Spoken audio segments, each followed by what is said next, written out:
Hello everybody. There we go. So, it's been a while, hasn't it? I don't do these as much anymore. It's because of technical difficulties that I have been having of late. And, that's it. And the technical difficulties have been resolved as I now have swap phone networks, which means I can do conference calls from my therapy room again. Yay! Which is very good, seeing so 50% of my business is online. So it's very important that I can do it online without having to go anywhere. So let me talk to you today about a thought I had as I was driving back from Aberdeen, having had a couple of sessions with my clients. And the thought was, actually, I'm very similar to the ghost of Christmas past when it comes to the Christmas Carol. Now, I think we're all pretty much familiar with the Christmas Carol story. And it's an interesting thing that I do with my clients because it's kind of hard to explain how we reprogram the brain, because that's what I do. I reprogram your brain. And how does that work? Well, when you are going through your day-to-day life, most of the time you're not here. You're not in this moment. You're thinking about something else. So when I start talking to you now and I start talking about Christmas Carol, for example, you come straight out of the moment and your brain pattern matches to the last version of that film you saw or the things that you remember about that film. My hair's been all kind of weird at the moment. So, so imagine that that's happening all the time, which it is. So when you're not in the present, you're effectively in a trance state. So your brain is doing that all the time. You very little of the time are actually here appreciating what's going on in this moment. And so what happens is a bunch of pattern matching. So I say something like Christmas Carol, your brain goes, oh yeah, I know that film, I remember seeing that film, maybe for me it's the Muppets version of the Christmas Carol, and then you pattern match back to the story, and then there might be parts of the story that resonate with you and parts that don't, and your brain's just doing all that pattern matching based on your whole life experience. Now with that pattern matching, sometimes what happens is it finds a thing.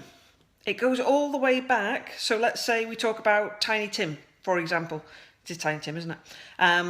Who was poorly and you know, needed looking after and all that sort of stuff. So it might be when you think of the Christmas Carol, you think about the hard life that Tiny Tim had and not having enough money to put food on the table that his dad had.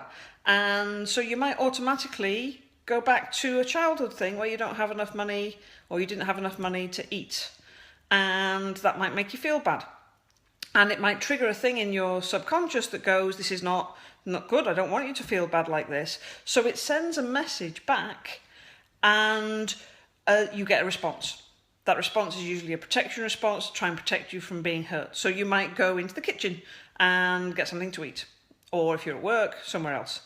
So you can find that this is constantly happening because you're never in the moment. You're constantly pattern matching, and every now and again, your pattern matching goes, bing, I found something, message back, change behaviour. Hopefully I haven't driven too many of you to go to the kitchen and get some food now. So what I do is I facilitate that process. I take you back to the bing moment, and we look at it differently. Like the ghost of Christmas past. So he looks at things differently. You can't interact when in the Christmas Carol, whether he goes to the past, present or future, he's going as a ghost and he can't interact, he can purely observe. But by observing things that he didn't see at the time, he sees things from a different perspective. And by seeing things from a different perspective, they take on a different meaning. And so when he's back in the present, when the ghosts are done with him, he approaches his life in a different way, which is exactly what I do. I take you back to the bing moment.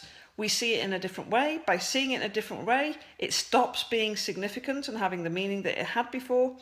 And when it doesn't have the meaning, when your brain pattern matches, no signal comes back, which frees you up to be you without anything getting in the way. So I am the ghost of Christmas past from the Christmas Carol. There you go. Now you know. So that's my thought of the day. I promise I'll try and update you a bit more as time goes on. Take care. Bye.